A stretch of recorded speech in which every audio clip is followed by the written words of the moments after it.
Welcome to the Culinary Collective podcast once again. Got some pretty special guests today as well. They're always special, mate. I don't know what I'm talking about. You guys are all special to me. So we got James and Cairan. So James and Cairan are actually my two barbers. So this episode actually has nothing to do with food. And the reason why that is because I wanted to focus and shift around Perth businesses and stuff like that and just do a little bit of partnership through it. But I think the main thing I wanted to focus on is because if we take the food aspect away from what my vision is and what my focus is, I think we aren't too different. And I think that the industries do line up. You guys are standing around every day, working your asses off, taking in clients. You guys manage your own clients as well, and that reflects on how much you guys earn. So I think it'll be pretty interesting to take away those aspects and try and resonate with people that are in the industry with like chefing and stuff like that and hit a wider audience. Yeah. It's not so much about the focus on the audience, but just the content and just seeing, not lose that vision. I get people thinking for themselves, like, if barbering's kind of similar to hospitality, what else is out there and stuff like that. Yeah, and there's so many people doing freelance jobs like car detailing, stuff like that. So I think it's a good topic to touch base on. So, yeah, definitely. I'll let you take it away first, Cairan, and introduce yourself. How we met. Well, yeah. That first time. Did we first meet when I was working at Northbridge? Yeah, I think. I believe so. So, for those of you that don't know, these guys are from Westons Barbershop, and it started in Northbridge, I believe. I started following Westons because I think it was Reggie. Reggie, for those of you who don't know. If you know a music producer called Taku, famous for like his albums and stuff, like songs you like break up to and stuff like that. He was pretty big back in the day. So I was really deep in my music and following him, and he announced that he was starting a barbershop, and I thought, man, I got to get in on this. And I was going through a bit of an identity crisis and a bit of loyalty issues, like going through barbershop to barbershop kind of thing. Not found your one yet. I was trying to find the one, man. I was sick of the shifty bloke in those stores with those spinny like blue and I don't know what that is, but like with everyone else's haircuts. But they were like super cheap. I think they were like $15 for like an infected hairline. just printed on A4 paper on the window. Yeah. I think I'll get into that as well, but I don't think people appreciate the content of what you pay for in a haircut as well. Like, yeah, exactly. I have a lot of mates ripping me, asking me why I pay what I pay for a haircut, and it's quality, mate. Like, it's a therapy session. 100%. I think what we put value on as well changes for obviously different things in different industries, and I think hair is definitely one of them things. Like everyone wants something for nothing. Yeah, I think it's the fine art as well. Like for me, if I make food and put on a plate, I'm putting art on a plate, which is my expression of my 100%. work, and it's same for you guys. Depends how you value it, doesn't it? Yeah. I mean, how dare you? It's the same. It's the same as like food, isn't it? I mean, some people are happy to sit in Dome Cafe every week and get a $15 eggs Benedict that's microwaved. But shout out, Dome. And then they'll go to like Nobu and whinge it's too expensive. But I've never microwaved an eggs Benedict, just for the record. You'll never get a microwave one from me anyway. I mean, I'm not 100% sure, but I'm about 70% sure that stuff's being microwaved at Dome. Yeah, I'd vouch for that. Living in the north, old English people. Yeah, they love do. A dome. I think it's love a dome. the act of convenience, isn't it? Yeah, and I think just with hair, like I think in general, I got mates did the exact same thing. Even, pardon me, even when I started at cutting full time on the floor, and even noticed that straight away, which I soon helped sort of from my perspective educate them why things are the way they are, especially with how we do them. But I think it's all just perspective. I know loads of people that you probably wouldn't expect to value that what they do, and they do, which is cool. Yeah. And I think that's what we appreciate. I think clients see for themselves when they come in as well. They might slag it off, but there's a reason the company's been going for 7+ years, isn't it? Yeah, exactly. Yeah. Good at what we do. I think going back to yourself, Cairan, I think we'll let you finish off your intro before I took it on a tangent. That's all right. But because I know you're not. You came to Australia at a mature age and started. Yeah, 19. Were you barbering here? Or No, I started when I was. Same as James. I started when I was 17. Yeah. Yeah, and that's how I got in the country. Is because of barbering. Did you learn off Cairan or did you learn off everybody? Yeah. I started in 2016, so like over 6 years ago now. And yeah, I actually used to get, weirdly enough, my hair cut by Cairan Yeah, in Butler. in Butler. Yeah, shout out Butler Barbers, whatever it's called. But yeah, I started a few years later on at Westons. Yeah, Cairan and a few other boys sort of showed me. Did like Westons when I first got there. It was quite a swanky place, but I first discovered Westons when I wasn't driving either. So I was driving, I just didn't have a car. So like I was catching the train and then I would walk that bit. For those of you who don't know, it's actually at the back of Northbridge. So like you go down William Street after you come over the Horseshoe, and it's right towards Highgate, ain't it, really? Yeah, more towards where it's where the Asians thrive, isn't it? Like it's Yes. full, Yeah. Like I felt at home, you know. Yeah. And so you go get your hair cut there. It was real class. It was like an old school gentleman's class in barbershop. You sit there, little short glass of just straight whiskey, people with beards, lumberjack kind of feel, you know. And it was cool. I liked it. And I think it's where I first met you. I caught my eye with James, and now we're like full-time lovers. Yeah. And Bromance. Yeah, exactly. But James, I think I remember seeing him as an apprentice, and he was just sweeping the floors in his little red flanny. Yeah, he was wearing that. It was quite popular for his him. little denim shorts. Yeah. Wranglers. way too tight. Can't beat them. Sparrow legs. So, what enticed you? What brought you into the barbering industry? Well, actually, initially, when I was younger, I actually wanted to be a hairdresser. Yeah. Because my mum's best friend, Bev, used to own a salon in Nottingham, where I'm from. Yeah. And then, I don't know, I was a bit different when I was a kid. I used to hang around with mum a lot, go shopping with her and things like that. So I used to sit in there. I used to like sitting in there while she was getting it done. Well, a lot of people don't actually watching people work and things like that. Yeah, a lot of people don't know the difference, hey, like between a hairdresser. Oh, and it's a barber. massive difference. Massive difference, hey. Yeah. Oh, it's like gourmet food, and then not really. No.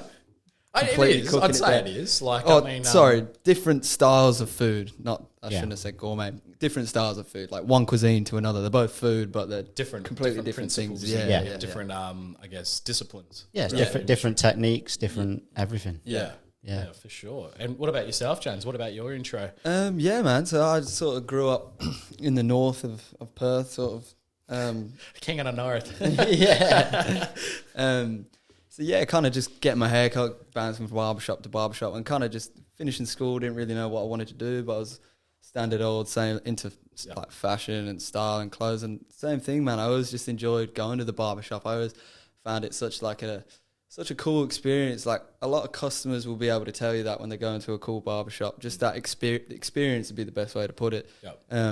You feel good after a call, and I remember just thinking to myself after school, like, why don't I just, like, I love being in it. Why don't I just actually do this? It's so many open-ended things that come with it. You can travel, you know, you can potentially own your own business, work for yourself. Like we all like work for ourselves as well. So yeah, it's pretty awesome. So that was sort of led me into it. And then same as you, what you said about Westons, kind of was just drawn to that as a big brand, wanted to work there, and then that's where I started. I think it would have been a cool place to work. I've always been someone that was always hands on, and like I don't know, it's a personal trait, but I just like being good at everything. Yeah. So like if I picked up skateboarding, I'd like to be really good at it and stuff like that. I spent heaps of time at the skate park.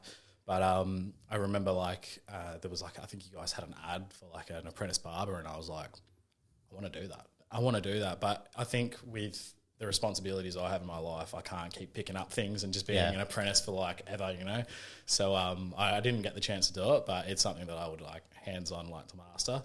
But I think you guys are almost you guys are quite valuable assets, even to your friends, I'd say, because I can imagine if I had a mate that was a barber, he would get abused, just favors being on tick, you know. Like, oh yeah, it's a good exchange, isn't it, for things like just dish out a haircut or something. If you're not careful, you'll be working 7 days a week, 24 hours. Yeah, a day. You can't do that. You got to draw. You have to draw the line somewhere. Yeah, exactly right. Yeah. 100%. So like, what is like the worst? I guess like you might have had a story, I'd say, where someone just takes the piss. You know, like what's your story behind all those situations? What, like people asking you to do it. Yeah, like maybe like, I don't know, if someone's just been like, hey bro, I've got a job interview tomorrow. Are you able to like swing by and give me a haircut? Every week. Yeah. That's just normal. Yeah. I just had a message before from a client. Oh man, That's not even bad. That's just normal. I might stop booking in, guys. Yeah. The old, hey bro, you got any, when's good for a haircut?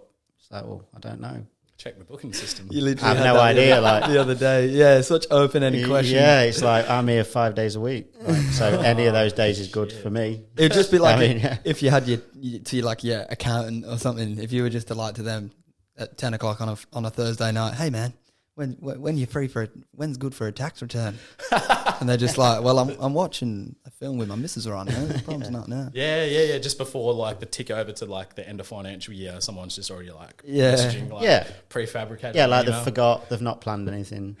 I mean, every now and again, you'll get them in before work or something like that. But it's just one of those things with a job. You just have to. It's just part of it. Yeah, 100%. I think I get a lot of people who go, oh, let me know when your next cook up is and stuff like that. And then, I'll be there. And they probably don't want to pay either, right? Yeah, I'm like, chuck us $10 to fill in for the ingredients. They're like, whoa. And labour, mate, labour and parts. Yeah, I think my grandmother just passed away or something like that.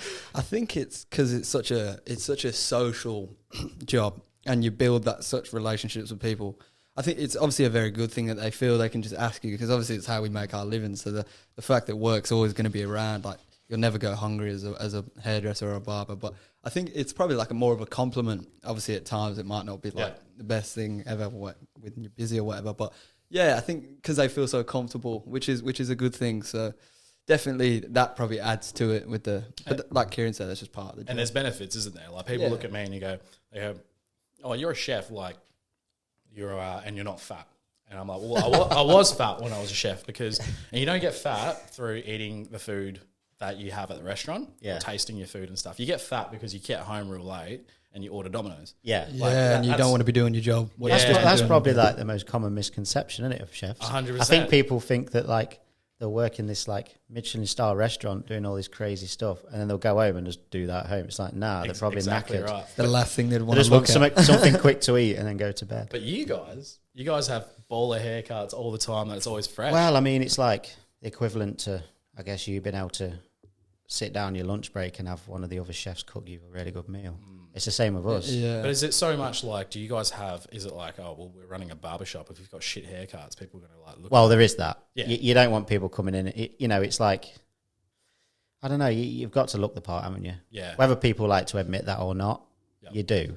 You do have to. It is image. 100%. And that's how you attract clients anyway. People look at maybe your style as opposed to another barber's style and they see a bit of themselves in that barber and they'll just gravitate towards that person. Not necessarily because the haircut's better or whatever. They just might see more of themselves in that person.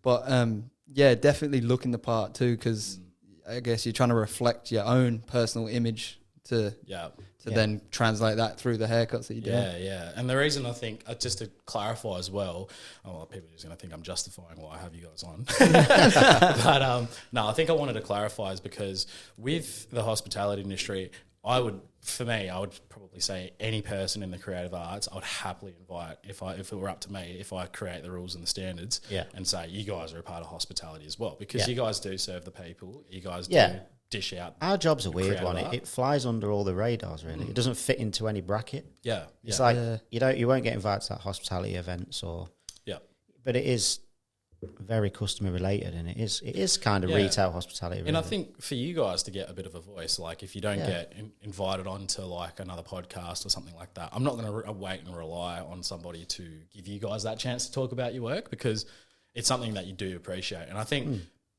blokes out there that do go out and get their hair done, I think girls the same as well. Yeah. Like, they're very loyal to their shop and stuff like that as well. And they understand the art as well. Yeah. So it's good to get you guys out there. Yeah. It's nice to be appreciated. 100%. I appreciate you guys. So for those who don't know, I get ripped in the friend group for actually trekking up to Joondalup. I used to live up that way and that was fine back then. But I actually mission up from south of the river, which is, for those of you who aren't in Perth or in Australia, I travel about an hour and a half to go and get my hair cut and I pay quite a premium and it's worth every penny. And Thank you, sir. I get a therapy session. I get everything. But now I've got you two bastards in here now. So Yeah, it's like I've We've got you tracked guys here for an hour and a half, and it's like, all right, you guys are going to talk. Yeah, that's it. The roles have changed. Yeah, we're in your chair now. Yeah. Same as Your the barber term, chair. Yeah, it's nice. So I know you started the Joondalup store. It was the second installment of Westons. Yeah, 2018. 2018. Yeah. That's a remarkable feat, I guess. Like, because Yeah, I remember seeing you in the Northbridge store. It came out of the blue, really. It was literally just an idea to doing it within like a month. Yeah. So I worked for Justin my business partner Justin at Northbridge for about 3.5 years. He was the lumberjack that I remember, I think. I mean, he gives off them lumberjack vibes. Yeah. Timberlands. He's Yeah. I thought because Yeah. I saw, wasn't there like a taxidermy deer, like, or something like a. Well, the funny thing is, he got rid of that as soon as well, there was a bit of a situation previous, but probably shouldn't talk about that. But yeah, he got rid of them after, and the dead animals. The first rule of lumberjacking is that you don't reveal you're a lumberjack. And you know, in this day and age, especially in Northbridge, you got to be careful having dead animals hanging off your wall. Yeah, that's true. You might have. There's roast duck and stuff like that around next I door. mean, there's plenty of that. Inside out. There's a lot of especially in this day and age, you got to be a bit careful, aren't you, what you're putting up in your shop. Do you miss that? Do you miss having like all that food around in Northbridge? And being Yeah. No disrespect to Joondalup, Yeah. but just Highgate, Northbridge. I miss having my favourite cafe at the bottom of the street. But you guys get that With the business donuts to business service from the cafe next door. Don't Oh you? no, it's great. No, the coffee in cool. Joondalups great. Yep. Yeah. But I don't know, there's a lot more options in Northbridge. You can just nip out on your lunch across the road, get some Vietnamese food, Thai food, or you can go down to Chew and get like the best donut ever. And you're just in the thick of it, aren't you? Like you I can. mean, I'm a lot slimmer now working in Joondalup. But like, so there is benefits to it. I'm still just as But, slim. you know, it's, I don't know, just things like you finish work on a Tuesday and you can just all nip to like Hood Burger or something, or something like that, or, you know, one of the other cool spots and have beer and burger and whatever. Do you still head down to Varsity in Joondalup? Because that's like right up the road. I was there yesterday. Yeah, it's definitely like probably the best of the pubs and food around Joondalup out here. Yeah. But Just like, consistent. Yeah. You know what you're getting every time. That is a Perth staple. Everyone that lives here knows that. But yeah, I do miss Northbridge for sure. Like anything, food, drinking. Yeah. You kind of feel like the end of the day, like Kieran just said, we couldn't just nip out for a good feed like you would be able to in Highgate. So yeah, definitely something that. Do you guys what is your favourite food? Oh man, that's a tough question. If the boys ask you what mine was, I'd say like burgers or something. Burgers. Yeah. My favourite food. Oh, that's tough. It is, isn't it? I love food. I know. I love everything. I'll sit in the chair with I'll you. eat anything. I'll eat anything. I'm a simple I'll man. tell a lie. I'll probably say like barbecue. Yeah. But That's not a good like one. your back garden on the grill barbecue. Like, I mean, like Proper American smoked. style. Yeah. proper meats, Big Don brisket, kind of. Big Don. Yeah. Well, what's Meat it called? candy? What's the one? Back Oh, in the meat day? candy was yeah, amazing. that was What's sick. the one on King Street? Old Faithful. Old Yeah. Faithful. We went there that time. I used to love that place. Yeah. That place is like a church. I've so there's like a chef. I'm not sure if you've noticed him. He's like the only Asian bloke that works there. He's like this Japanese looking kid with the long hair. And I used to work with him. So we worked at Chop House, and that's on. Yeah, I used to go there. Yeah, I used to love that place. Oh man, that's probably what put me off chefing. Like, Really? Yeah. So that place was just put me off. Like I had this ridiculous head chef that was just massive power trip and just like it was just so nasty to like all of us. Do you get that in chefing? Like, is it a hell standard like Gordon Ramsay vibe? Like head chef's just a cokehead, So crazy guy. Like, that's kind of the image I think of when I think of. you get the chefing. occasional stoner and stuff like that. I wasn't too actually exposed to like taking drugs and stuff like that when I was that younger apprentice. became a chef. Yeah, until I became a chef. And I think I had some pretty cool like Marco Pierre White kind of guys that were like had that French cooking discipline and stuff. I've watched a lot of his talks on YouTube at like Oxford and things like that. Yeah. So a big shout out to Crown, I'd say. The guys at Crown and Burswood Entertainment Complex was what it was known back then. But when they took me in as an apprentice, I could not fault them. Where did you work there? So they actually, so at the moment, if I could use them as an example, they own pretty much like every restaurant, and their program with apprentices that they'll move you around each week or every couple, Yeah. And you'll do like some people will do like events, so like they'll do like the conventions, weddings, things like that, and they'll do the catering for that. And there's like a massive kitchen underground in the staff complex that does it. And then there's like you go and work in all the other restaurants in the casino and stuff like that. But because the staff complex, you know, when you go park underground, there's like these big double doors and it takes you through there. And they've got their laundry, they've got everything. You got lockers, you got change rooms, a cafeteria downstairs. You know, when you go to a train station, you got the smart rider gates. They've got those, and you go to scan your staff pass, and it opens up these gates. You grab like a buffet, and the staff meals are pretty decent, I'd say. Right. You do get bored of them. They do come into rotation pretty quickly. Yeah. But yeah, like you get fed well and everything. And then there's like these lifts that will just take you up into the restaurant that you work, into the kitchen. And I think at the moment, I think Crown, they do all of them except Nobu, because I think Nobu is still privately owned within Crown. Yeah. So yeah, I mean, it's pretty cool. Like I got to work in all these different places and learn all these different things from people. Know what it was like to work in a buffet and stuff like that. It was like really frowned upon to be seen walking around in your chef whites too. Like you wouldn't be like walking through the hotel lobby or stuff like that. You'd be like, you know, going through the internal network. Right. Yeah, so it was interesting for me. Okay. But yeah, Crown, really, like I learnt a lot. Learnt to enjoy it.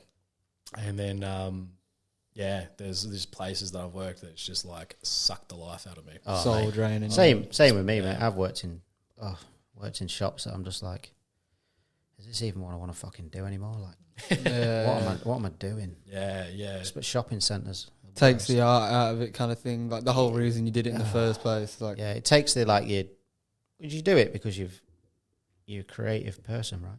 100%. Yeah, exactly right. So once it becomes like a factory line, it just kills that buzz, doesn't it? Yeah, 100%. And you just one in. It's not authentic, then, is it? You're not getting the fulfillment out of it. You're not enjoying it. Yeah, because the holding company that owned Chop House, they owned Jamie's Italian too, right? And they own heaps of pubs, bars, and stuff like that. They went into liquidation, but before Chop House opened, they put me at Jamie's Italian.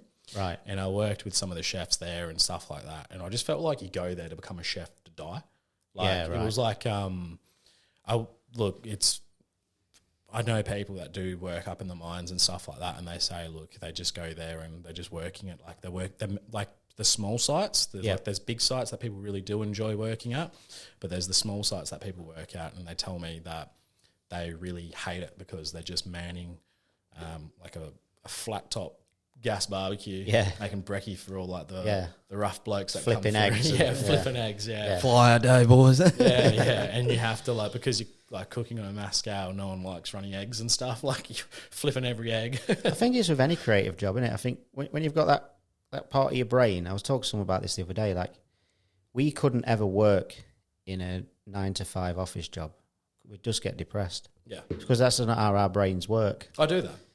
Yeah. But that's why you guys are in the picture too, because I do that 9-to-5 office job. You need to be learning something constantly and feel like you're progressing. Yeah. Otherwise, you just get stuck in a slump. And it took me years to figure that out, because you'll be like down. You're thinking, why am I down? I'm doing it, but I'm like, why am I not enjoying? Yeah. I do enjoy my office job. I work as a state manager now for the company. And it's good. Like I am learning. I am, I've got that corporate pathway of my career as well. But I also like doing something on the side. Yeah. And that's what I love about the food industry at the moment in Perth. Keeps your creativity going. Yeah. And I love seeing the little guy come good. Like Donovan from Big Dons. Yeah. Like he is smashing it right now. Yeah. I'm trying to get him in actually. He told me. That'll be cool. He told me this month. Okay, he's busy. He does his pop-ups, and I'm pretty sure they're spontaneous, but he's killing it at the moment. Yeah. So hopefully I have him in next month. So I'll be keeping an eye on him and holding him to it.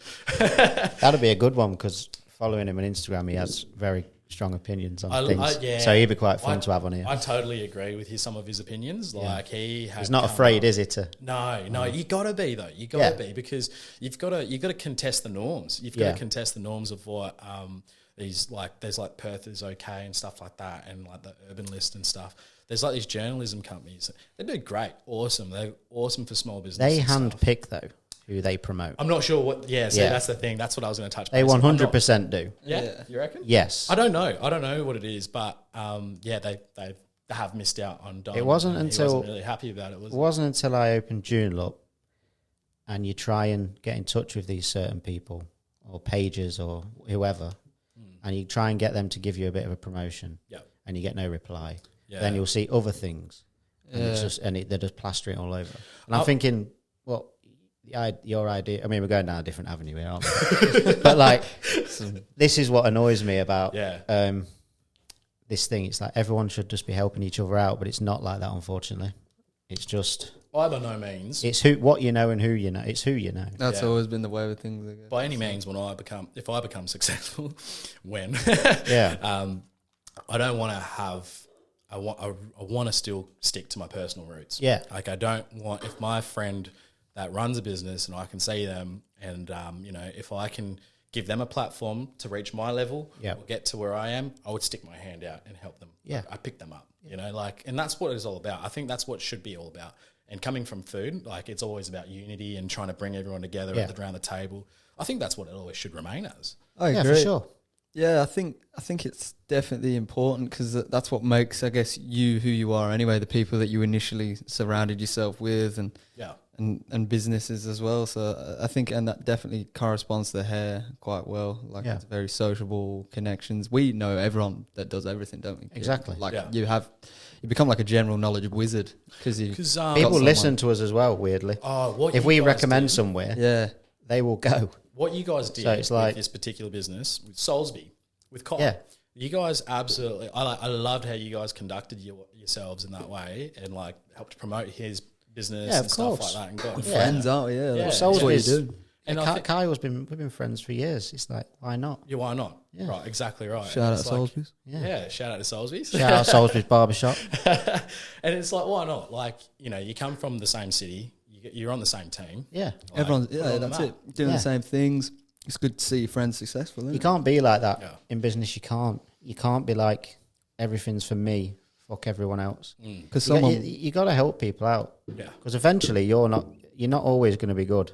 Yeah, that's right. You don't know what's going to happen. I mean, you might be busy now, and it's important to just still stay humble and not get arrogant with it. COVID, especially. One day, like you've got all these immense challenges that you've come up against, and then like sometimes people might lend you clientele, sometimes people they might recommend you and stuff. For sure. That happens all the time. If Kyle's off work, someone might come in to us, and then if we're off work, someone will go to Kyle. 100%. That's cool. There's nothing wrong with that. Nah, it's a community that you got to build. Exactly, that is. Yeah, and it's if everyone sticks together, it will be so much better.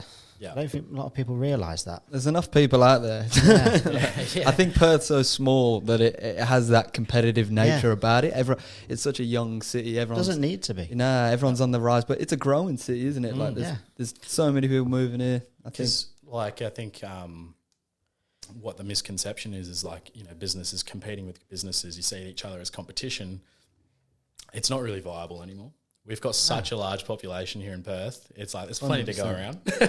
Do you know what I mean?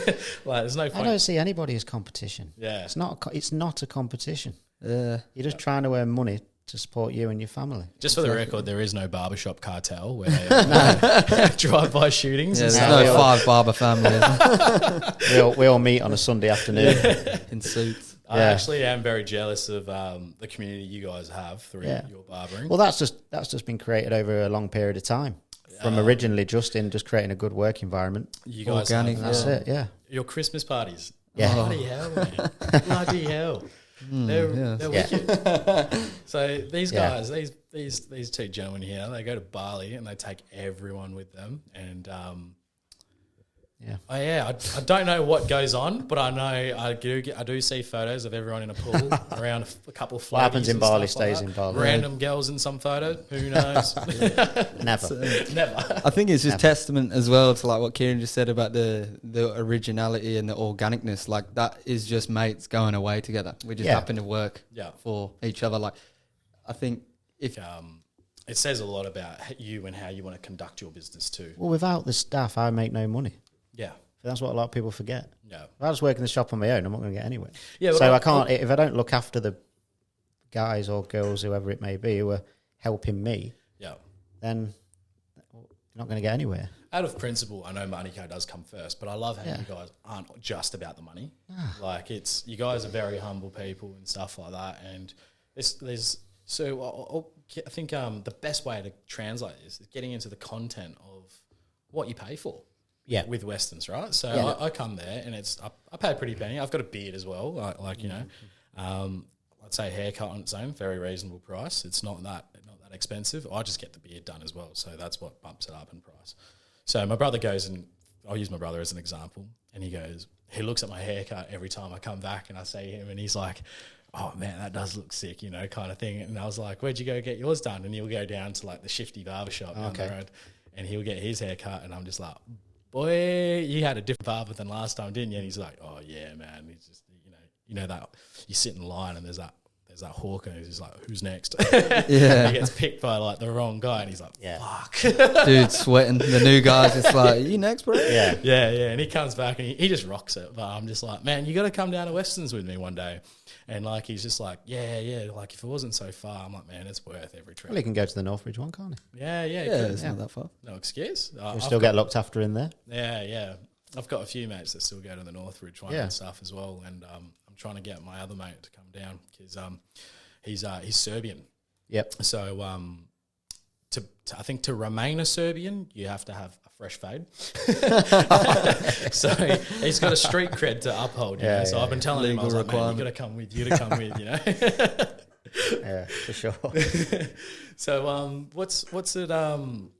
So what's it like working through COVID and stuff like that for you guys? How taxing was it for you? To be honest, when it first kicked off, when was it? 2019. Yeah, April, wasn't it? Yeah. So April 2019, when it first kicked off, it was all 2020? Just 2019, wasn't it? Yeah, April 2019. We were all making coronavirus jokes, and it just come and slapped us. And then I don't know. It was stressful at first. Yeah, it was very stressful because the business was only a year old. Obviously, you don't have a ton of money in the account back at that time, so you're just like shitting yourself. Yeah. And they were at the time saying it could be like 6 months or lockdown and things like that, and you don't know what it is and what's happening. So yeah, it was pretty stressful. It was all of a sudden too, wasn't it? I remember like I think I was going to like a concert or something, and that woman from like the suburbs like canned the concert. She had COVID and she went to this concert. Oh, so I couldn't go. And then that was the first sort of realization, like our jobs are touching people one on one. Yeah. So it soon became like a fearful thing. The whole, what do I want to say? The whole perspective of it was real fast. Like, oh, do I want to get my hair cut because I might catch COVID? So, yeah, we definitely sort of noticed people's. Because and then you guys work as like contractors pretty much as well. Yeah, So these guys are self-employed. Yeah. So you guys are responsible for your own. And when was that? Was that a tough call for you to make to shut the store? When? Yeah, well, what we did is we had we just had a meeting with all of us at the Northbridge shop, and just all decided together what the best thing to do would be. And at that time, it was to close. Yeah. And then I noticed after we did that, every other barbershop started doing it as well. See, I wouldn't even have thought of that. That's a good idea because it's a collective decision. And I think that is very important, hearing voices from everybody that you want to hear from. Well, these guys are self-employed, so they're their own business. Yeah. So for me and Justin to say, now we're closing without asking anybody, it's not fair. So we always make sure everyone has an opinion on everything. Yeah. It's... You got to be together. I just learned something from you because I like to be as collaborative as I can. Yeah. So but based on my knowledge and what I already know and how I'm programmed to think with my 9 to 5 job, I would have just been like, sorry guys, we're closed. I don't know. I don't really like the whole I am the boss thing. Yeah, I don't either. I'm learning how to be. It's lame, isn't it? Yeah. Unless you're that way inclined or that way inclined, I'd rather just have everyone have their own little opinion on everything. Yeah, I'm trying to learn how to be more approachable. Like I don't like having a power over someone else. No. I am very much your friend. Yeah. But I don't take the piss. Yeah. That basic respect obviously has to be there. That's exactly it though. It's exactly that. 100%. It's like, look, I'm not going to screaming and shouting and all that business. It's just not what I do. Because just have respect, and I respect you and respect me, and that's it. I've seen the two of you guys grow really close over the years. And of course, 100%. Always a beautiful thing to say. Well, when you're stuck in a 70 square meter room with each other for like 7 years, you'll get pretty close. Yeah, absolutely. Not too close, but yeah. It's good. Like I like coming in, and it's just like, if I'm just sat around waiting or whatever like that, I've got a beer. Someone's come up to me, hey Charlie, you want a beer? And I'm just like, I'm actually not drinking at the moment. Yeah. But like some days I'll be like, oh yeah, I'll have a beer. But then it's cool. You guys, every time I come in, got the UFC on. Yeah. Got something to talk about the UFC, which is pretty good. Yeah. Which is pretty relatable. Yeah. Who have you got in the next fight actually? Because I think on the 12th of June there's a card. Was it the lightweight one? The one Whitaker's on the card for. Oliveira? Oliveira card, is that one? Yeah. Gaethje Oliveira. Yeah, is that the next one? Oliveira. I think that's the next pay-per-view. Pay-per-view. I'd say Oliveira. Oliveira? Yeah, just choke him out, man. Yeah, I think. Choke him out. Jiu-jitsu, brother. Yeah, I think he's He'll just wrap around him like a snake. He's got what's that? Was that standing like rear naked choke that he does? Like when he jumps on dude's back. Yeah, he's got pretty good hands as well, though. He's hit another level, that guy. Yeah. I don't think anyone beats him, really. Been around a long time. Kind of like, I'm pretty casual fan, but I didn't realise how long he'd been around. Yeah. Knocking dudes out. Because he wasn't winning all the time back in the day. Yeah. 10 years before he got that shot. And he's just perseverance, mate. Yeah. Well, he's really smashing it. It's Jack as well. From I've been training at Scrappy. Yeah, he looks sick. He's amazing. He's clean. He's got that restraint. He's got clean. It's hard to go in and go all out, but then he'll sit back and he'll pick his shots. I mean, naturally in our job, it's hard, right? Because James will agree with me. Like when you guys are throwing hands, there's not many people. There's not many people from Perth on the world stage, right? Yeah. So when there is one, you just don't hear the fucking end of it. Yeah. So you end up like going, oh my God, who is this Jack Della guy? Yeah. And then you're like, all right, I'll watch him. And then when I watched him, I was like, fuck, you know what? He's fucking good, yeah. He's awesome, man. I watched him at, is it Eternal? Yeah. The Eternal promotion? Yeah. Man, he like knocked this dude out in the first round. It was like... Up at the HBF. Yeah, I think I saw you. Yeah. And he knocked that dude out, man. Clean. Like, it was like McGregor-esque, like, striking. Yeah, because I was still with Wolves Den. Yep. And I only moved from Wolves Den because of location, and it was hard for me to keep going there. Yeah. And I moved from Wolves Den to Scrappy, but when we went to that fight, the Wolves Den fighters were killing it. And I was like, Steve is the coach. Steve Walton is the coach. He's a wicked guy, isn't he? I want to learn from him. I want to really learn from him. Shout out Wolves Den. Another loyal client over the years, Steve. Eh? And his daughter, eh? I'm not too sure. Did she get a haircut by Alex? Oh, potentially, yeah. I'm not too sure. Yeah, Steve definitely used to come in. Yeah. Yeah, I used to do jiu-jitsu there for a little bit. Yeah. Isn't his daughter like an Paralympian or something? Yeah, she is. Yeah. She gets a haircut off Alex. Sloan. She's been coming Northbridge for years. Yeah. Oh, sick. Is it wrong to hang on? I might be wrong. Correct me if I'm wrong, but she is a boxer, isn't she? In the Paralympics. I'm not too sure.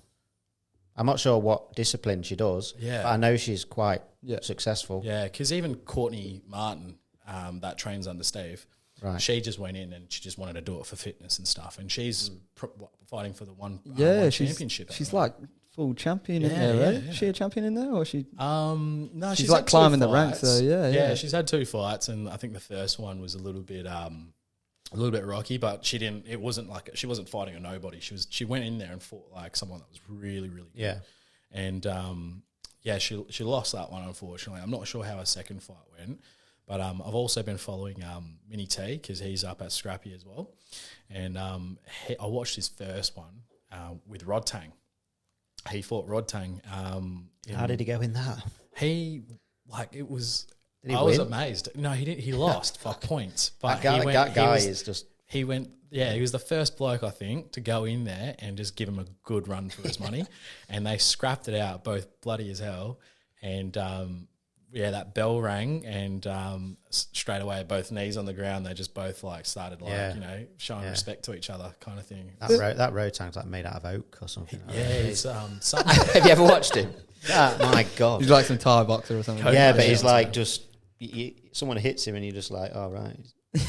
Yeah, man. Yeah, nice. I don't know what it is about Asians. Hey, like I've never had a headache in my life, and I think it's like I had to Google it because like my dad and I are the same, and we've never had a hangover or a headache in our lives ever. Asians not get headaches. No, see, my brother will get mild ones. Like he says sometimes, but we've had people come over, like girls would come over, and they'd be like, "Hey, have you guys got any Panadol?" And we're like, "The fuck is that?" That's why people are just whingers, aren't we? We just love whingers. I know.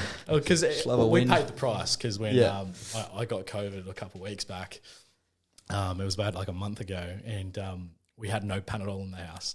Ooh, and I couldn't leave the house, and I messaged luckily I had one of our mates message me, and she goes, "Have you got any supplies?" And I went, "No." She came over with like a bag full of like frozen meals, Super Dupers, vitamin C tablets, and Panadol, and I was like, "Man, this is what the white people are on."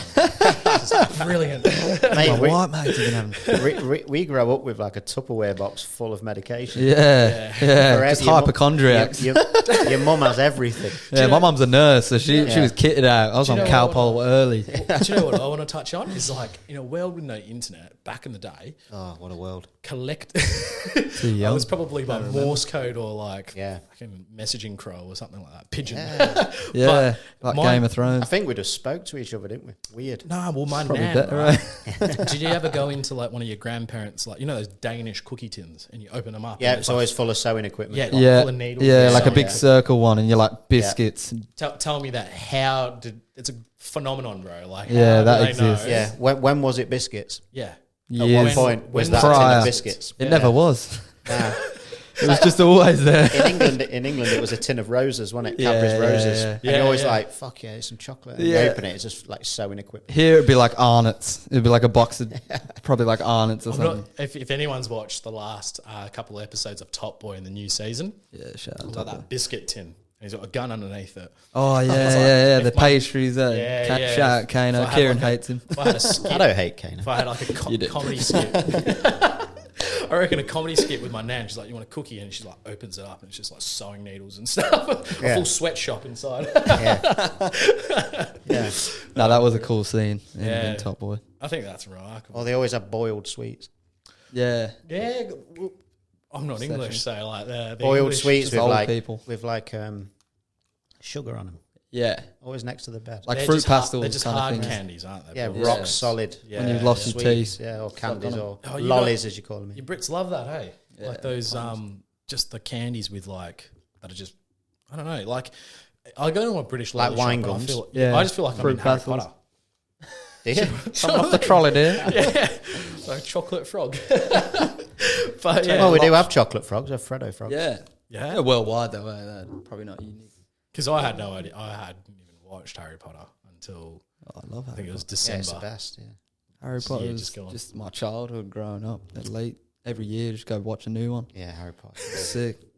They were ahead of their time, weren't they? Yeah. I went back and I watched Harry Potter for the first time in December. I think I came in for a haircut and you're like, "What are you watching at the moment?" Because we always talk about the hot topic. Well, I think I'm watching Harry Potter, man. And he's like, "Oh yeah, how's that going?" And I was like, "Watch the first two," and I was like, "Yeah, it's old." And then I came to the third one. And then that seem old to you? The first two seemed old, but good. You know, like I was in it for the story. It's like watching a Star Wars, you know, like the first original three. Oh yeah, it's not that old. Yeah, well, like no, not that. You had to get through them as a kid to the best bits. Like, where's Darth Vader at? For the story, you know, that's like the 70s, wasn't it? Star Wars. My dad watched that as a kid. It was ages ago. Yeah. 79. You'd go back and just watch the old. That's when you watched the first Rocky. Yep, exactly right. Like so shit. So that's what I did with Harry Potter, and then I watched the third one, and I was like, it's getting better. This is wicked. I felt like they were really ahead of their time. To be honest, there's still not been anything like it since, has there? I'd say. Would you say like Game of Thrones would have been arguably? It's obviously it's a bit of a different audience, but Game of Thrones was awesome. But I don't think it was as good as Harry Potter. Yeah, I mean, it's a bigger phenomenon than Harry Potter, I'd say. Yeah. Game of Thrones had the potential to be everything. Fucking ruined it. Everything. Yeah. It was what? Like, I was getting to a point where I was like, if I get into a fucking car accident with you, Mum, I'll be very fucking upset with you if I miss Game of Thrones. I was the same. I was like, if I die now, I'm going to be so pissed. I'm going to be upset, man. Like, mate, I remember we'd like, you'd tell someone walk in the room, you'd be like, shut up. I'm gonna miss the intro. You've heard the intro a million times. You've like, shut up. Yeah. It was actually, I'm actually grateful to have lived through that. Sitting there with I'm like grateful to have lived through that. With one of those cheap Bond singlets with a stain on it. Like, shut up, babe. Oh man, yeah. That is the most addictive show I've ever seen. It was insane until obviously season 8. If you've seen it. Yeah, no, it is good. I loved Game of Thrones. I think I got onto it around 2013. That's about when I started watching it. And then, it was... I was late onto it. There was already 3 seasons when I started. Yeah. Yeah, it pulled my heartstrings, got me very loyal to the show, and just... I think what I loved about it probably is just a good line of conversation with clients when you actually, because everyone was really into it. But I think what I loved about it, you didn't have to be like nerdy or geeky to get into it. Whereas like previously, if someone said they watched Lord of the Rings or something, they just put you in that little like, fucking nerd. Yeah. Do you know what I mean? Look at this nerd guy. Shout out Lord of the Rings. But yeah, I think it kind of brought everyone in. You know what I mean? It was a good show. So I'm Burmese. Burma, right next door to Thailand, but it's also next door to India. We're in the middle. We're in the middle of India. Right. We're in the middle of Thailand, Laos, Cambodia, China. So influences from everywhere. Yeah. My first doorway into working in an office was probably customer service. Typical. Yeah. But I would say when I worked there, I was fucking so rinsed out from having to listen to everyone's life story, like the customers and stuff like that. And just draining. Yeah, it was draining. I went home exhausted. Does that do you guys get that? Yeah. Yeah? Yep. It mentally just drains you. And the mental drain affects you physically when you get home too. You just need, I don't know, like when you drive home, it's just peace.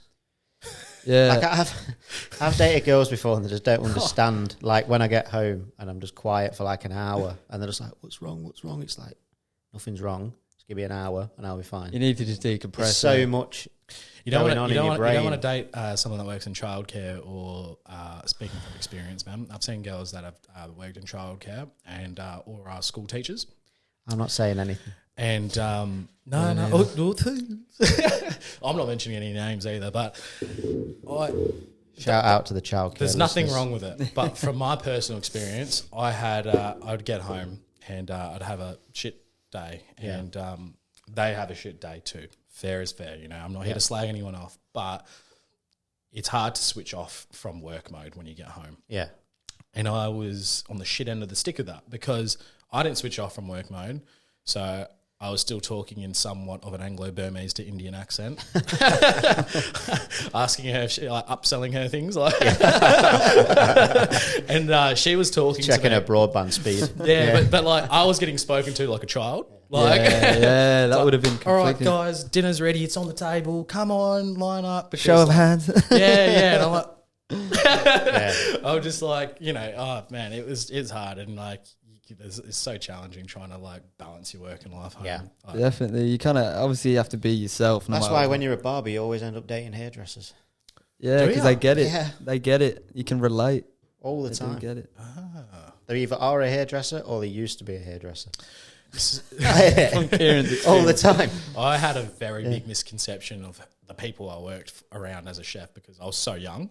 Yeah. So I wasn't really like I didn't really see the people on hallucinogens and stuff like that coming into work, operating with knives and stuff. But I didn't like really understand the stoners and stuff. Like I understood stoners because it happens quite early with everyone's life, but I couldn't really like didn't have a good sense of character, because who they were at work was just who they were to me as a person. Yeah.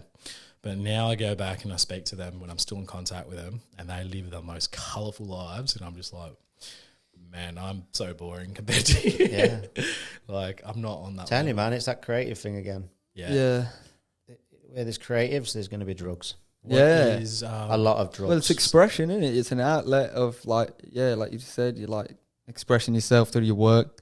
You just need stimulating. Drugs is an experience, isn't it? Yeah, well, and drugs stimulates you. I think that's what it is. You just need stimulating all the time. Like, there's so many drugs in barbering. Yeah, well, everyone's on some sort of drugs. There's no clean cut barbers. Nah. It'd be weird. Like, it'd be the same with tattooists. The same with chefing. It's like, yeah, I guess anyone really. Artists. I mean, how Have you ever weird, watched how the weird show? like artists. Have you ever watched like a trippy cartoon? You're like, man, these guys are on some drugs, like Yeah. Adventure Time, all that. Yeah, kind of shit. dude. What's that other one? Rick and Morty. Rick that and was Morty, acid yeah. infused for sure. Not that I've actually ever A done little acid. drizzle of DMT. Yeah. Oh, Rick and Morty. There's a lot of DMT in that. yeah, For sure. Or like, I look at people that are quite famous and in the spotlight, like people like Kanye, and Yeah. go, "Oh man, he's crazy," and then I'm just like, you listen to what he's saying, and I'm like, is it weird that I understand him? No, Like, is it weird? Like, is it is it crazy? Like, He's just a very smart guy, I think. But He's a creative. I think when I think you don't use your whole brain, right? People always say like when you're into sports, really good at sports, you've got triggers one part of your brain. When you're very academic, is another part of your brain, like someone like Elon Musk, for example. You know, you can't use it all. And then I think creatives, people who like creating, the constant need of stimulation. Yeah.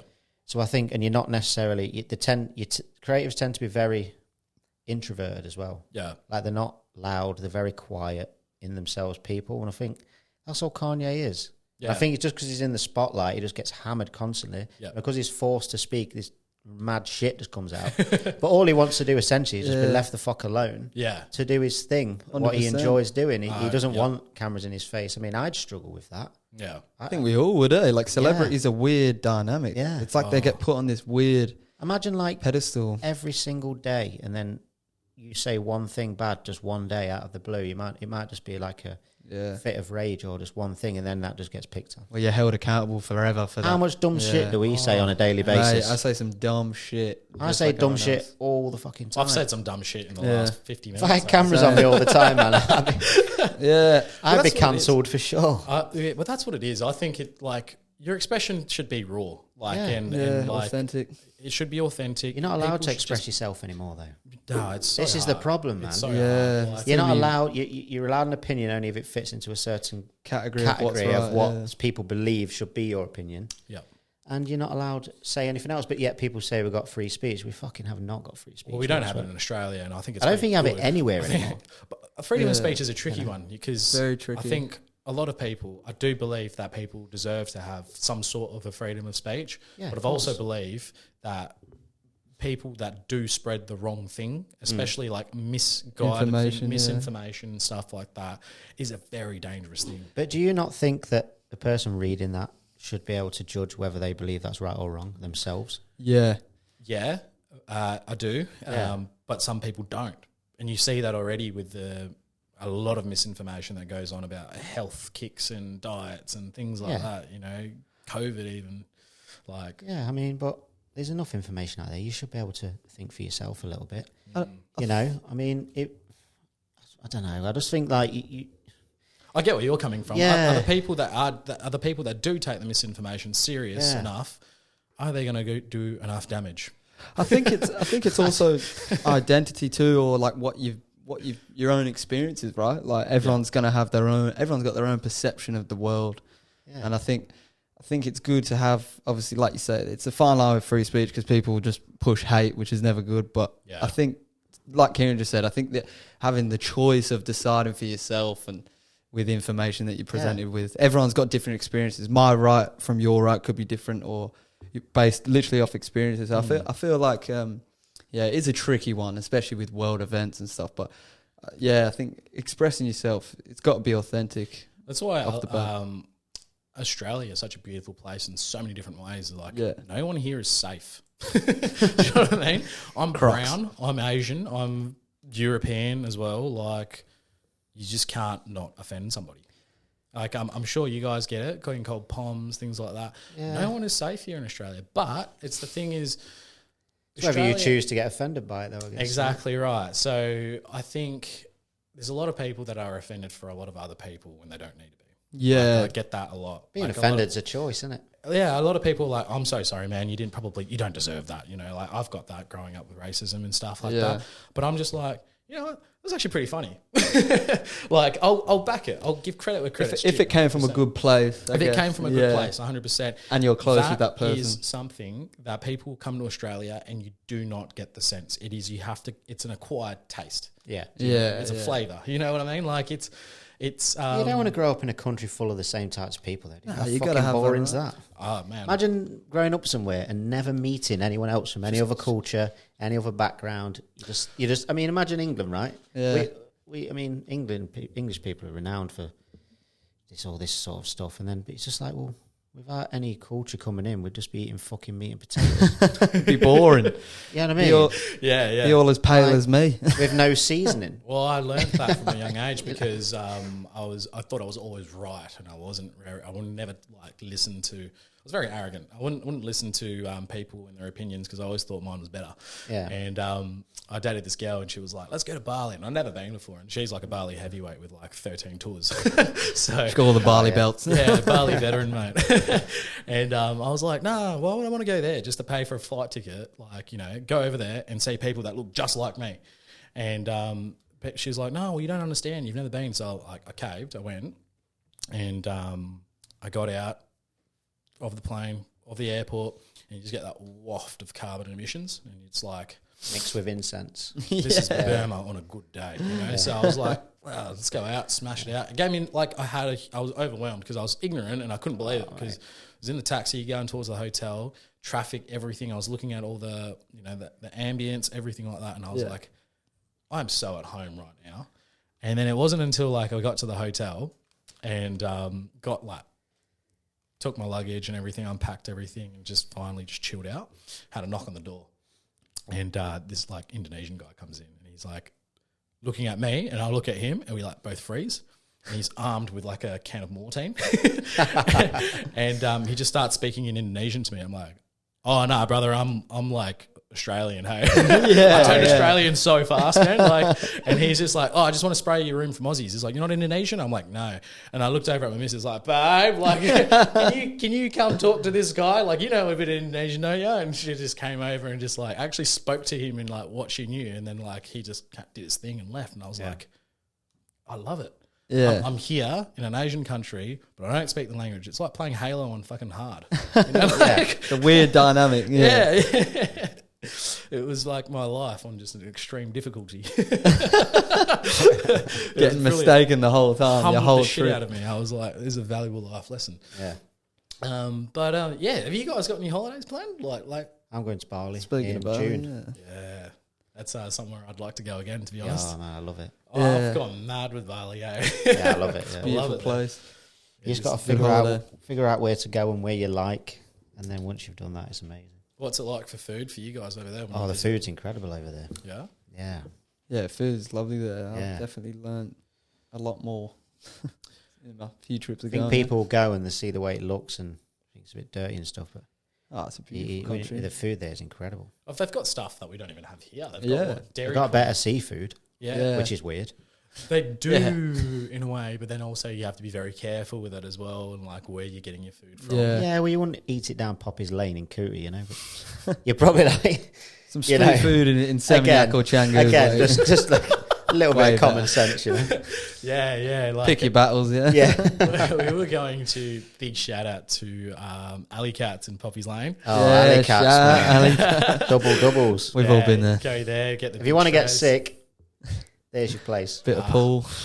Well, I went to some sketchy vodka Red Bulls. Get on that surfboard. We've got such a good nightlife here as well. It goes hand in hand with our food scene in Perth. Yeah. But the clubbing and stuff like that, it's next level here in Perth. So I've got accustomed to what that underground music is and stuff like that, and being a music enthusiast and a recreational music producer myself. I didn't really want to go into Sky Garden, and all the girls that we were with, they loved it. They loved the place, and they wanted to go in. I shake my fist at it because we went there. I'd go and experience it. Oh no, man! Do you know what it reminded me of? Look, do you ever play GTA 5 and you go into a strip club? Yeah, it was like a GTA strip club. That's what it reminded me. I'm gonna tell you a story about Sky Garden. Yeah, I'll tell you a little story, and then I'll see if you still don't want to go. Last time I was in Sky Garden, it was on my 24th birthday. We had a proper Bali holiday. We stayed at the Bounty. Real proper, certified Bali holiday. And when we went to Sky Garden, we was there for ages, and then we kept seeing these people walk down into this basement area. We're like, what the fuck's down there? It's already massive. So we've gone down, and then it's just this fucking super club down there. And I shit you not, I seen 3 midgets dressed as Michael Jackson having fights with bouncers. Scrapping on. Where else do you see that? Who won? I didn't stay there to find out. Out there, ASAP. Yeah, making it rain, man. And there was bouncers just walking round, just punching people in the stomach. That's fucked. For no reason. Man. Because There's people just dropping. I'm like, this is the fucking weirdest place I've People ever been. dropping like flies and midgets dropping. Yeah, like and then you, and then you make the mistake of walking out in there and going into what's it called across the road? Engine room. I was just about to say, Yeah. my I'd never been to Sky Garden, but my experience in engine room, we were in there. We'd gone to Cooper for the night. I don't even think we were staying there. I think we were staying like Seminyak or something. But we're like, we got to have one little dirty lads night out in Cooper, haven't we? So we went to engine room. We were probably in there not even like 10 minutes, and 2 of the biggest dudes I've seen in my life just scrapping on, and like 5 Balinese security guards trying to stop them. And I was like, yeah, you're not stopping them, boys. We just walked straight back out. There is like a gang though, like that. Yeah, on yeah. that strip, and I saw this big bloke, man. He was Balinese built, you know, like, and I was like, the fuck is this guy eating, man? Like, this guy's huge. They all look after each other, man. Yeah, man. He was like full like Francis Ngannou, like he was huge. Heavyweight. Yeah, I was like, and he had like he had the full like, you know, you can tell like an Asian guy that's like, you know, approachable and stuff, like, you know, down to earth, decent style. But then you got the bad motherfuckers, man, that got long hair, tattoos, and they tie it back into a ponytail, man. They're the bad motherfuckers. Bad man. Yeah, like and so my story with Sky Garden, we went there and the girls were like, oh, you know, it'll be cool. Let's go up. There's a shisha bar there and stuff. And I was like, oh, for fuck's sake, shisha bar with shisha. I know. I'm gonna get high. What girls were these? From Sydney for sure. We did actually have a couple from Sydney come hang out with my brother, eh? So so like the girls like Sky Garden like, oh, girls are free entry and stuff, like completely like sexist. Yeah, a bit of discrimination for you in this one. Yeah, like girls are free entry and stuff. Going to some of the beach clubs, you like as well. Like if girls are in a bikini, they get free entry as well. It's like, the fuck is this? How it works, isn't it? And then we got our crusty old men that like come in there and like, you know, we're like, all right, let's see what the entry fee is. It was like $50 Australian, or you could get it for $15 Australian per person if you bought a bucket of 4 Coronas.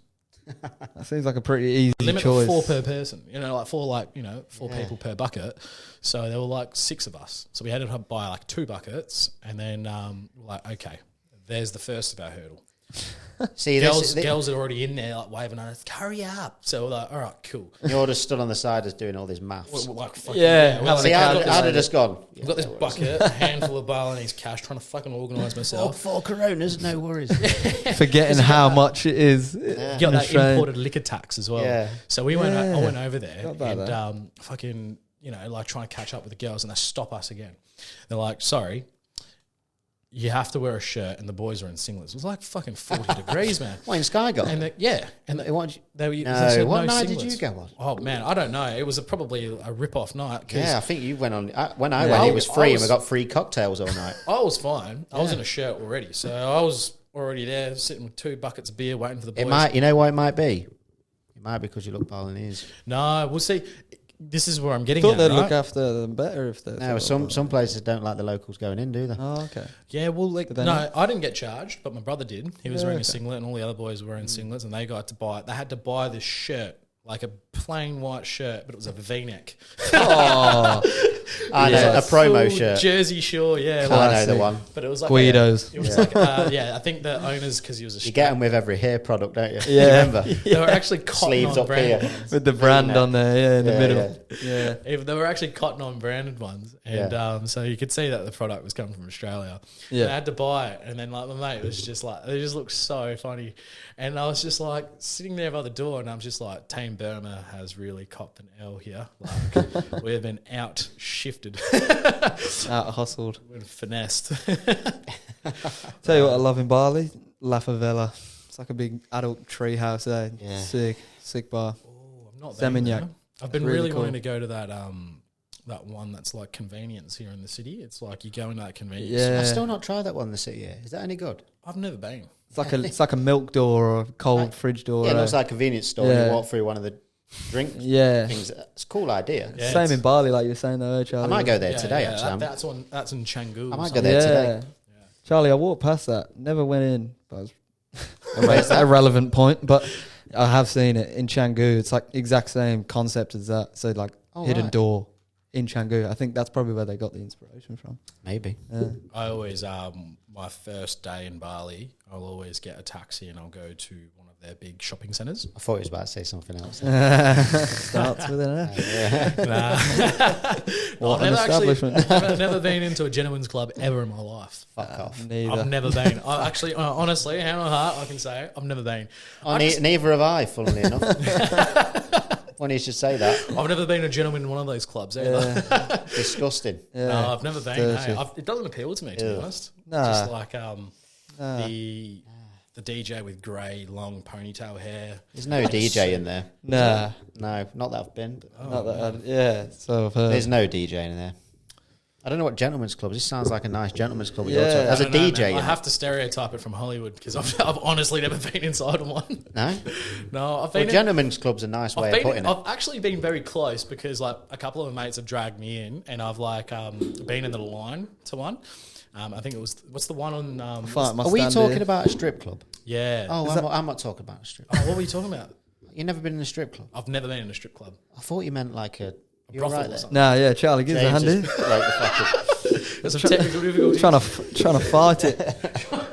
There we go. Just trying to suffer in silence. It kept falling off. Clamp's gone, isn't it? Has anyone got one of those SBS coloured screens where it just beeps and it's like, boop?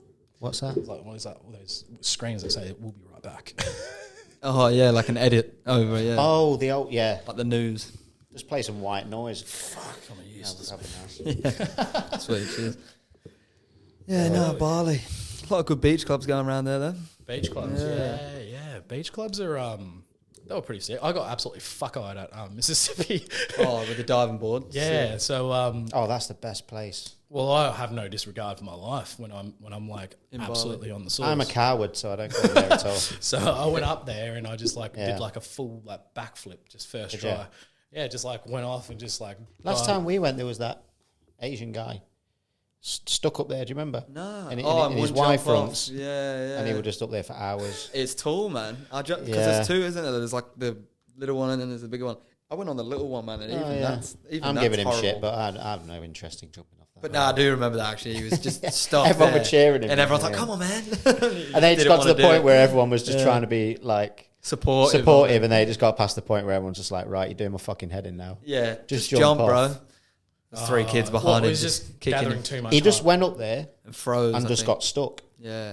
And It he was happens, stood, man. and then there were just like 10 people behind him just trying to encourage him. Everyone in the whole club is clapping him, trying to get him to come down. And I'm just thinking like, you've got to jump now, man. Yeah, you have to do it now. Yeah. Like, we've all given you our time. Yeah, everyone stopped what they were doing. That's definitely worth a life. You've got to jump now, man. You can't back out. Like, Just goes back down the stairs. Yeah, That'd be horrible. you managed to catch everyone's attention. Oh, yeah. No, it is. You do feel obliged, I suppose. I think people, really, it is no skin off my back, to be honest. Like, it's up to you whether you want to jump or not. You can sink into the shame as well as the water. I'll tell you what, as well, back relating to what we were talking about before, customer service. The service in Bali is just outstanding, isn't it? Yeah. You just feel like a king. They have no issue. I don't like to extort it because my country's the same. Like, I know what it's like to come from that. And so, like, I don't like to extort it. However, Feels I wrong have almost been sometimes. extorted. Yeah. Like I know what you mean. I got I thought this lady on the side of the road had one leg, man, and she was asking me for money, so I gave her some money because she had a kid with her. Yeah. And she just stood up and walked off. Yeah. I was like, fuck. I was about to say amateur mistake. I gave some woman cleaning up, same thing, cleaning up like the side of a street of a stall. And then I gave her, it was like $5 or $10. She was like a fucking Same thing. modular transformer, man. Like It's a different world there. she was a Decepticon. That's what she was. They'll get you. Deceived man. me, They'll bloody get you. hell. Pulled on the heartstrings, man. I was Yeah, like, man, oh, they'll this get is- you. Yeah. Here I am haggling for fake LV belts. I just turned around and looked at the street side corn vendor, and I was like, "You just saw what I saw, didn't you, brother?" mate. And he's like, "I'm not saying shit." Just keeps like grilling his corn. Yeah. But no, it is a lovely place, and it'll be nice getting back there sort of after COVID. I think you guys have deserved the break. Yeah. Well, I'm going in June, and then we're going in January. Have you guys all? Are you guys doing it together or? June, it's just me and Justin going. Yeah. And then in January, it's the actual Christmas party, which Western we're trying to get a big house on Gilly Island. But they're not doing flights to Lombok yet, so we're just waiting for the flights to Lombok, and then we'll get it sorted. Never been Gilly, eh? Neither, apparently it's sick. Big loose party like island, yeah. Yeah, well, we did 2 villas. We were there for 2 weeks. Yeah. So we bought one villa, and it looked mediocre. Like, it looked average, but it had been redone since the owners bought it. And so we got there, and it was like the one that we thought was going to be super average was like impeccable. It was amazing. Everything was just top notch, top quality, and we just got this. We bought all our alcohol from duty free, and there's this like lady that runs a business out of Adelaide, and she just has workers working for her in Bali, and basically they come over and they make cocktails out of your duty free bottles of spirits. Yeah.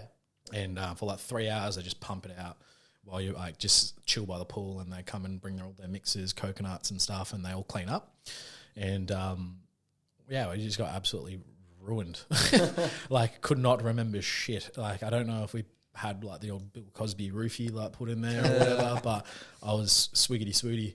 And like, that was a pretty good villa. And then the second villa that we had like pool table and stuff. We thought it was going to be amazing. Like the pool outside was like, the pool was in a courtyard that you had, was private, and the wall was blank. So the projector screen would project movies. Oh, no way. So you had poolside movies. And we got there, and like the tiles on the floor and everything was cracked. It was all run down. We thought it was going to be the best one, and like the pool cues were missing the fucking tips of the fucking things that you hit the fucking balls with. And I was like, how do you play pool here, man? Like, what's going on here? Someone had some serious pool parties there. Oh man, like the fucking pool table had like cellulite. The surface of the table, man. It was just like, it was I love it. Like it is its own place. I do miss it. You never get what you pay for.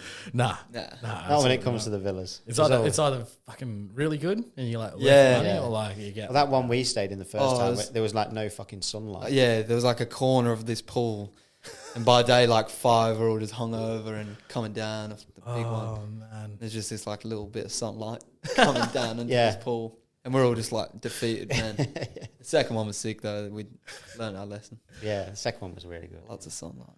Damn, that is pretty good. Yeah. I miss it. I do miss it. I haven't been on holiday for a long time, but I'm also one of those people that's kind of like, okay, I'm just going to get my shit together this year, and then maybe I'll look at going for a holiday next year. Yeah.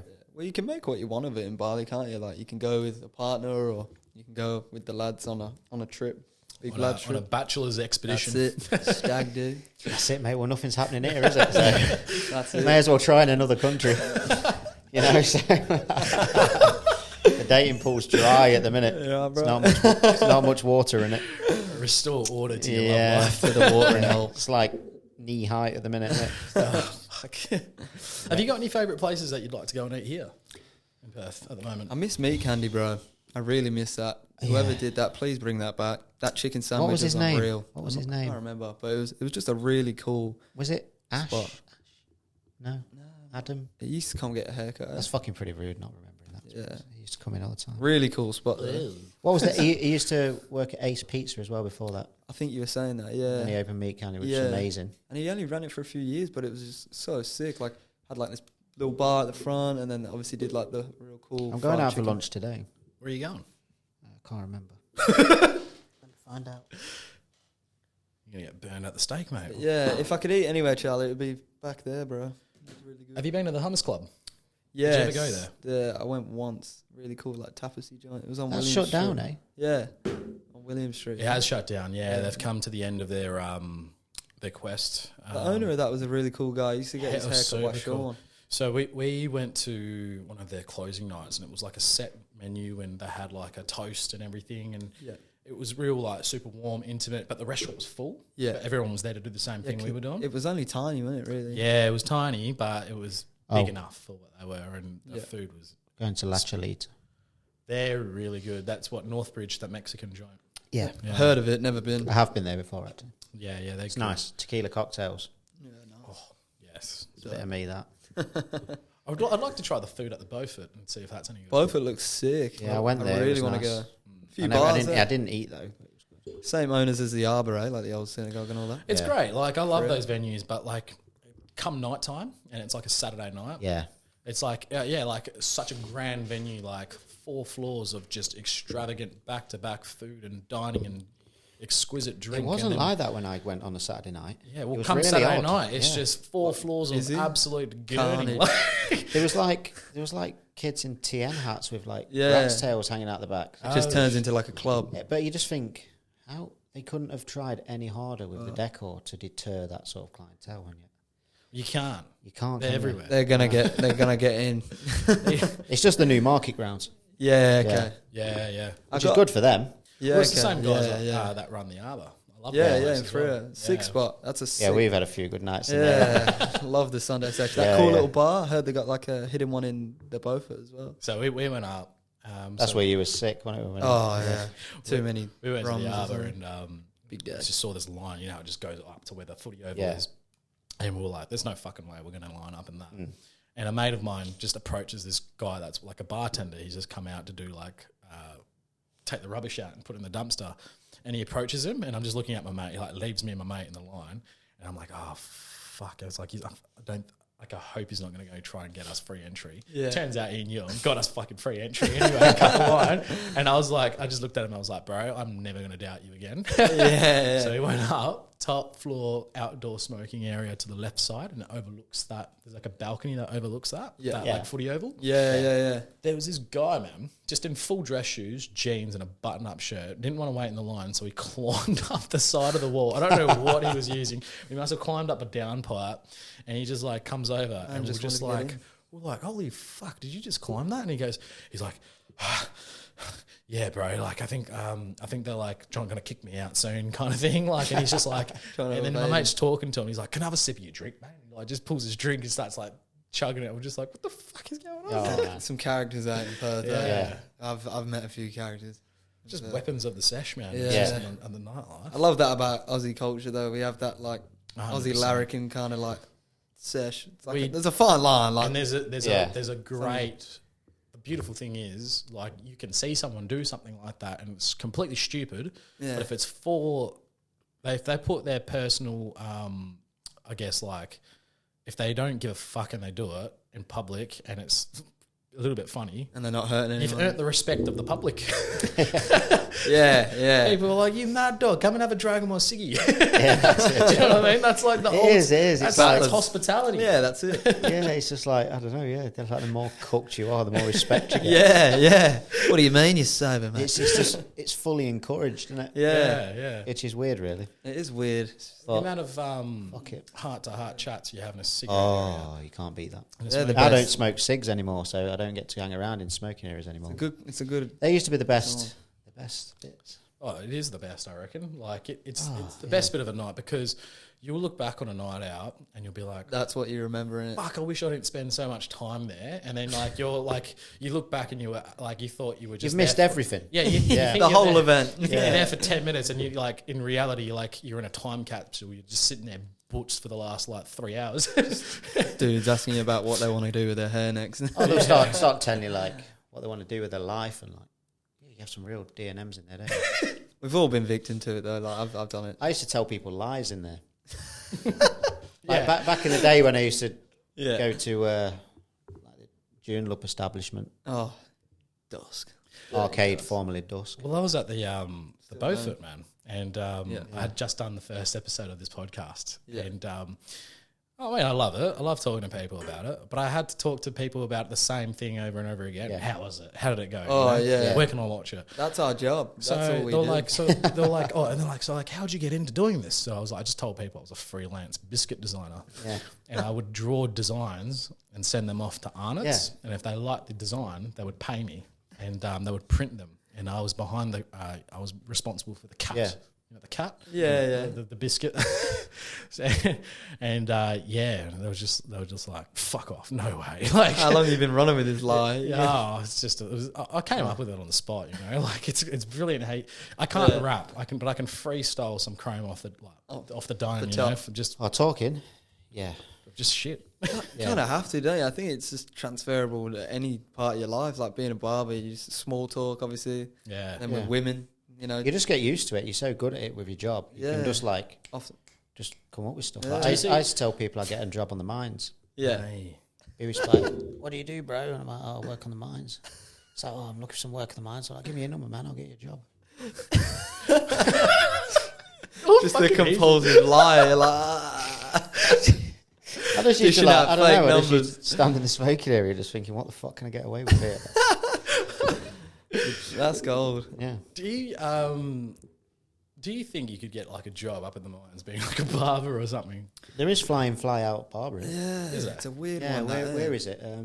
There's a few places, I think. What's that like, getting your tools up there? I feel like it would be weird because It's a domestic flight, and so you'd be fine. Yeah, you're not on site with everyone else, though, are you? Like in the town, so it'd be pretty much country living, I think. You'd have to be like in your own sort of Port accommodation. Headland, that's it. Yeah, Port that's Headland. what I mean. So you'd just be stuck in the town. Yeah. Because like the people doing the long 3-in-1s, 4-in-1s. Yeah. Yeah. For them, it would be fucking gorgeous. Oh, it'd be to get a convenient. haircut It'd up be there. convenient. Yeah. But it'd just be, you'd just have the same clientele. There would be you'd just be cutting the whole mine. Yeah, and I don't understand how they could pay you really Yeah. anymore anyway. How could they justify paying you anymore? Because the prices would have to be sky high. Yeah. Because obviously if you're going to work away, you'd expect your flights to be paid for, your accommodation to be paid for, and you'd want to make a better... Depends on the dynamic of how they would want you to run. So would you be up there working for yourself and making your own money, charging your clients your prices? I don't know. Or would you work for a company and they pay you an hourly rate? See, I just don't know how that would work. With a small business flying you in and out, I don't know. I It'd be think interesting to know, actually. Yeah, I think they would have to have like a really, like you say, off the back of the mining sector, they'd have to have a premium price. I mean, it was like BHB who owned the barbershop. It'd be a different story. Yeah. It's just an independent small business. So it's that's it. I'd like to say that. They're becoming more common, like in universities and stuff like that. Yeah.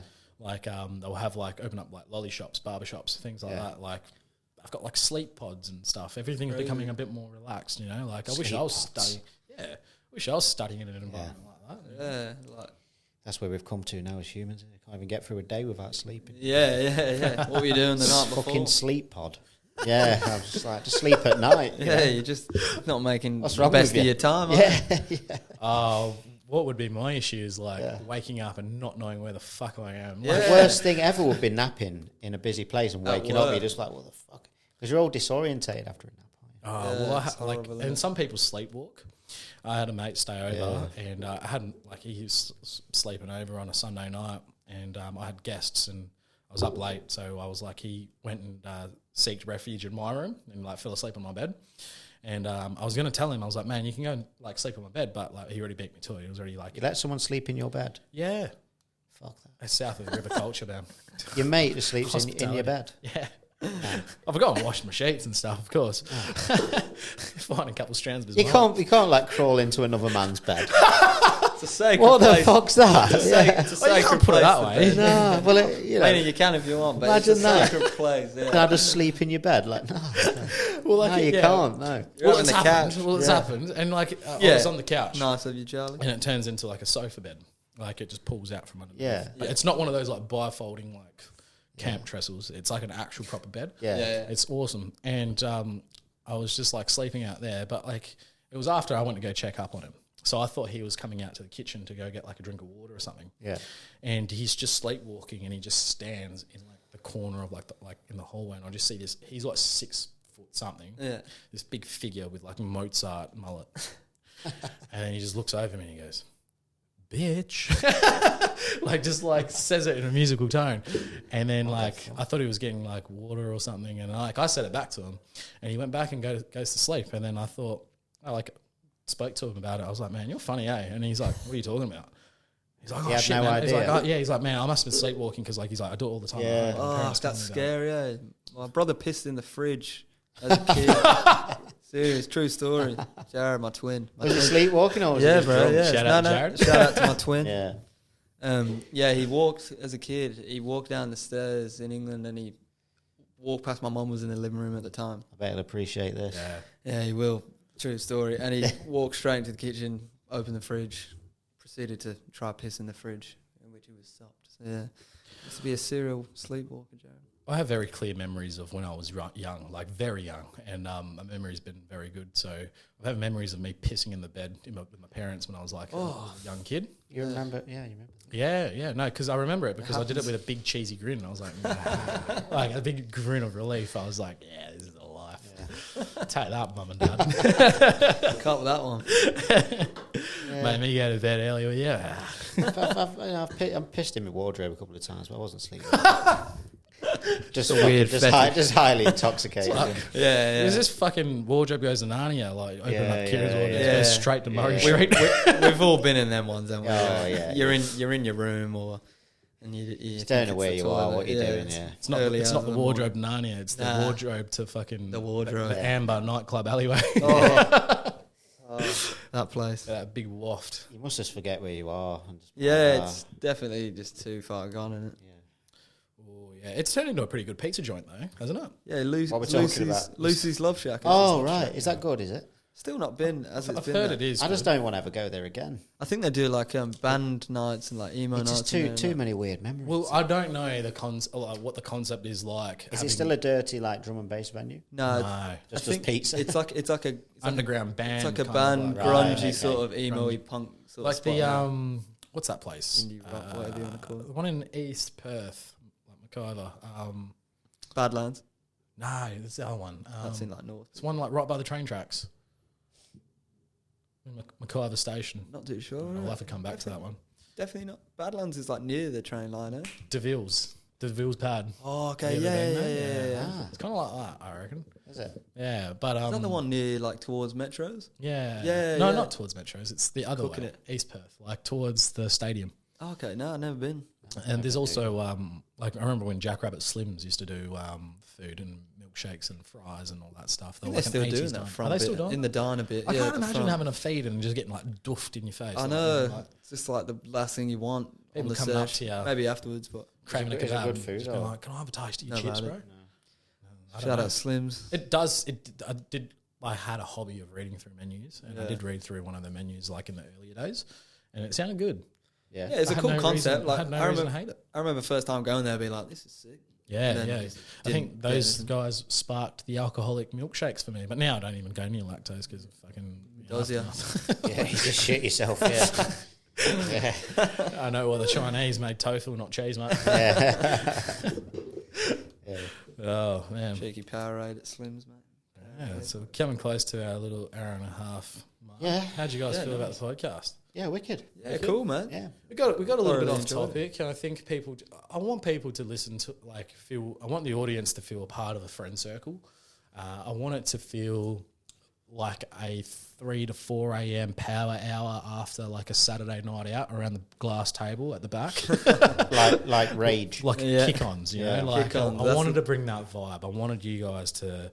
Well, next time we'll just get cooked. Yeah. Only joke. Do not condone drugs. Joe Rogan podcast. Yeah. Bit of mushies or something. Yeah. No, but that's what I wanted it to be. I didn't want it to be like a wanky podcast. I don't want it to be too focused on the stuff. Like we briefly touch base on all subjects. These guys are real people. I don't want anyone to come in here. Yeah, we are. I don't want anyone to come in here on their weekend. It's Sunday right now. Not talk about work constantly. Paid actors. Yeah. Not Illuminati paid actors. Yeah, you've all dropped your pants now. Talked about pissing in the wardrobe. So no, it's good. No, it's good to get everybody in and oh man, I think the best part, like my favorite thing about it is getting people to come in here and just be themselves. And you get to see how real people are. It's the best conversations to be had as well. Just talking shit. 100%. When people in customer service, you have to stay somewhat professional all the time. Of course. So it's nice to just be able to just talk normally. Yeah. You're supposed to be able to take it on a tangent. It's supposed to be able to get out, bounce off each other, go wall to wall with just shit. It's been fun, man. Yeah. Been fun. Thanks for having us. Yeah, thank you. Anytime. It's been real. Thanks for coming, and man, I'll have to have you guys back for sure. Anytime, man. Yeah, man. We'll do a YouTube series that is coming up, and we'll do. It is going to be hands-on food, cooking, and all that stuff. So I'm excited to see that. I'm excited to. Awesome. I'm excited. Can't wait to eat some of your food. I know.